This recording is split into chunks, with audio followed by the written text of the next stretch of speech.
नमस्कार, स्वागत है आपका। मेरा नाम है विपिन बेबाक। यह टाइम मौजूद है दिल्ली में और हमारे साथ बहुत राजनीतिक लोग हैं और बड़ी उम्मीद के साथ दिल्ली में जमे हुए हैं और आए हैं कहाँ, रामलीला मैदान।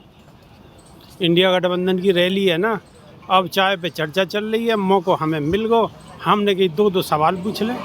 इधर मलिक साहब हैं, मलिक साहब को आप पहचानते ही होंगे और बहुत बड़ी बड़ी हस्ती हैं हमारे साथ में, परिचय की कोई मोहताज नहीं है। लेकिन सबसे पहले इत्तेफाक है, शुरुआत जाट लैंड से आने वाले मलिक साहब से ही है गई है। अब क्या करें, अब मलिक साहब से गजू सवाल तो पूछ ही लें। हैं, अब तो चर्चा की है कि चवन्नी तो पलट गई आपकी। हैं, और मोदी जी आज मेरठ में रैली कर रहे हैं और बड़ी दमदार रैली हुई है। और सुनने में आ रही है कि संजीव बालियान पे कई गांव में का जो हमला भी है वो है।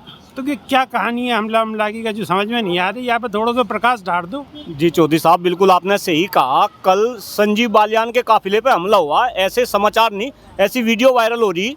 और हमला किसी के ऊपर भी हो, हमला संजीव बालियान के ऊपर हो, जो सत्ता पक्ष के प्रत्याशी है या फिर विपक्ष के किसी प्रत्याशी के ऊपर हमला हो, इसकी घोर निंदा करी जानी चाहिए। लेकिन अगर हमले को शक के नजरियों से देखा जाए तो ये भी अपने आप में काफ़ी सोचनीय है, काफ़ी चिंतनीय है। मैं आपको बता दूं, ये वही भारतीय जनता पार्टी के लोग हैं जिन्होंने जो पूर्व में चुनाव हुए, अगर आप पहले चुनाव की बात करें 2019 के चुनाव में, अभी तो चवन्नी पलट गई, आरएलडी इनके भाजपा की गोद में बैठ गई जाके। लेकिन इन्हीं के काफिले में, जिसमें जैन चौधरी जी की पत्नी चारू चौधरी जी जो है उस काफिले में थी, उसके ऊपर हमला करा गया था। आज अगर इनके ऊपर हमला हो रहा, कराया गया था, ये का मतलब है? नहीं, अरे भाई क्यों आपको नहीं पता? हमला कोई करता नहीं, हमला तो कहीं ना कहीं करा जा, मतलब सुनियोजित, बिल्कुल सुनियोजित है। और मैं बताऊं, भारतीय जनता पार्टी के खेमे में खास तौर से, चूंकि मैं तो मुजफ्फरनगर में घूम रहा और मैं मुजफ्फरनगर में जो आम वोटर है, मैं उनकी नब्ज को देख रहा। आज भारतीय जनता पार्टी बौखलाई हुई। मैं बताऊं, अभी 2 दिन पहले की एक वीडियो है, आदरणीय हमारे जो प्रत्याशी है भारतीय जनता पार्टी के, जो केंद्र में मंत्री है डॉक्टर संजीव बालियान जी, एक गांव में गए। गांव का नाम भी बता दूंगा, सूजरा गांव है, जाकर देखना। वो मुस्लिम बहुल्य गांव है। भारतीय जनता पार्टी वाले लोग वे लोग हैं जो ये कहते थे कि भाई हमें तो जो है मुस्लिम की वोट नहीं चाहिए। आज ये मुसलमानों के सामने जो है हाथ जोड़ते फिर रहे। क्यों भाई, इतनी बौखलाहट कैसी? आज इनसे सारे के सारे समाज, आप कोई से भी समाज की बात कर लो, आप मुजफ्फरनगर की बात करने लगे। 400 से पार की तैयारी हो, वैसे तो जो कह रहे हैं 400 पार, तो ये 400 से पार की तैयारी है। नहीं तो मुझे तो नहीं बताओ, जब इनके 400 पार है तो इतनी खलबली इनके अंदर क्यों मच रही?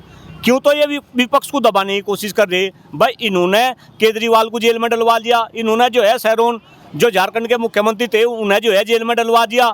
ये जो भी बोल रहे हैं उसका ही जो है मुंह पकड़ ले। इन्होंने कांग्रेस के जो है खाते जो है सीज करा दिए। क्यों भाई, चुनाव कैसा लड़ा जाएगा? आप इतने क्यों बौखला रहे? और ये बौखलाहट इनके नाश का कारण बनेगा इस चुनाव के अंदर। भी कह रहे हैं जी हरिंदर मलिक की जमानत जब्त होगी। बस भाई, इनके कहने से क्या हो रहा चौधरी साहब? ये तो पता नहीं क्या क्या क्या क्या कह रहे थे। ये तो इस देश को जो है विश्वगुरु बनाने के लिए कह रहे हैं। आप बताओ, ये देश विश्वगुरु बन जाएगा क्या? आप इनके कहने से विश्वगुरु बन गया? नहीं, कहां से बन गया चौधरी साहब? आप कैसी बात करने लगो? वे कुछ भी कह दे और आप उनका प्रचार करने लगो। ये बात डॉक्टर कुलदीप मलिक के समझ में नहीं आती। वे तो ये कह रहे थे 100 दिन में काला धन वापस हो जाएगा, महंगाई कम हो जाएगी, भ्रष्टाचार खत्म हो जाएगा, गंगा निर्मल एवं पवित्र हो जाएगी, 2 करोड़ युवाओं को रोजगार मिल जाएगा, जो है 100 स्मार्ट सिटी बन जाएंगे, बुलेट ट्रेन चल जाएगी, है हवा में जो है, चांद पे जो है इंसान जो है प्लॉट कटने लगेंगे। वे तो पता नहीं कैसी कैसी बात कर रहे थे। चांद पे प्लॉट तो कट रहे हैं, खैर नहीं, चांद पे तो वे उन्होंने काट दिए क्या चौधरी साहब? अब मैंने या एक बात, मैंने 10 बात कही, वे 10 तो आपने पकड़ी नहीं। आप चांद पे प्लॉट पे चले गए। अरे मैं तो कह रहा आप धरातल की बात कर लो। मुझे तो चौधरी साहब कई बार आपके बारे में भी शक होने लगा। आप तो गंभीरता के साथ जो है पत्रकारिता करते थे, लेकिन अब पता नहीं पिछले कुछ टाइम से आपको क्या हो रहा। नामकरण रख दो, गोदी मीडिया कह दो। अगर सवाल पूछे आपसे तो आप फिर यूं कह लो गोदी मीडिया। नहीं भाई, मेरे नामकरण रखने से तो कुछ होने का नहीं। अगर आप भी उसी खेमे में चले गए तो पब्लिक आपका नामकरण रख देगी। मेरे नामकरण रखने से क्या होगा? लेकिन जो सच्ची बात है, जो अच्छे क्वेश्चन है, जो देश को प्रभावित करने वाले क्वेश्चन है, वो मीडिया को उठाने चाहिए। मीडिया को आज महंगाई की बात करनी चाहिए, भ्रष्टाचार की बात करनी चाहिए, बेरोजगारी की बात करनी चाहिए, इस देश में लोगों के स्वास्थ्य की बात करनी चाहिए, खराब होते हुए पर्यावरण की बात करनी चाहिए। लेकिन बात क्या हो रही? आप बताओ मीडिया के अंदर क्या बात हो रही, कहीं ना कहीं अपने आप में बहुत ही सोचने, बहुत ही गंभीर। मंदिर की बात हो तो आपके इतनी एकदम अंदर से कैसे उग्र कैसे जाओ आप? बस अब आप मंदिर पे चले गए भाई, हम तो देखो इतने अच्छे अच्छे मुद्दे की बात कर रहे थे, आप मंदिर पे चले गए। चौधरी साहब, मैं अलग अलग मंचों से इस बात को कहता हूं कि राजनीति और धर्म दोनों अलग अलग विषय है। इस विषय को हैंडल करने वाले, राजनीति को हैंडल करने वाले इस देश के अंदर राजनेता है, अलग अलग राजनीतिक दल है, और धर्म को हैंडल करने के लिए हमारे देश में अलग अलग धर्म गुरु है। लेकिन अब दिक्कत क्या हो रही, ये राजनीति के लोग जो है धर्म में भी घुस गए और धर्म को ये राजनीति में ले आए। अब जब ये धर्म को राजनीति में ले आए तो जो असली मुद्दे हैं जिन पे हम जैसे बुद्धिजीवी, खास तौर से अगर मैं अपनी बात करूं, हम जो संघर्ष कर रहे हैं कि राजनीति में इनकी बात हो, वे मुद्दे कहीं ना कहीं फीके पड़ गए। और जो मीडिया का इन पे जो है तड़का लग रहा, ये अपने आप में बहुत जो है सोचनीय है। जिस तरीके से मीडिया का रोल है, भाई मीडिया तो लोकतंत्र का चौथा स्तंभ है, मीडिया को जो है जनता की आवाज़ उठानी चाहिए। लेकिन मीडिया जनता की आवाज़ ना उठा के कहीं ना कहीं सरकार का तोता बन रहा, सरकार का तोता बन रहा मीडिया।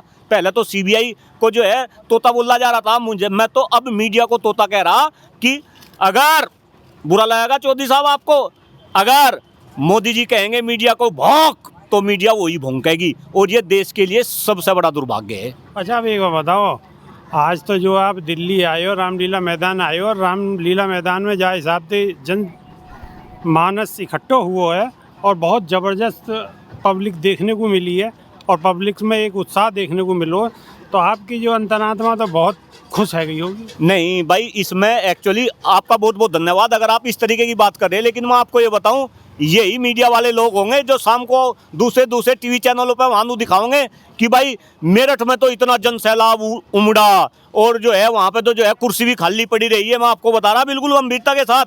लेकिन आप इस बात का खुलासा कर रहे हैं कि भाई बहुत बड़ा जन सैलाब दिल्ली के, खुलासा कर रहे हैं कि भाई बहुत बड़ा जन सैलाब दिल्ली के रामलीला मैदान में उतरा। लेकिन उससे भी बड़ी बात जो मैं आपको बता रहा, जिस तरीके की एकजुटता ये एनडीए वाले, भाजपा वाले तो ये कह रहे थे कि भाई विपक्ष तो एकजुट हो ही नहीं सकता। लेकिन आपने वहाँ देखा होगा मंच के अंदर अलग अलग पॉलिटिकल पार्टी के, तृणमूल कांग्रेस की बात हो रही थी, वहाँ तृणमूल कांग्रेस के भी मुझे आदमी दिखे।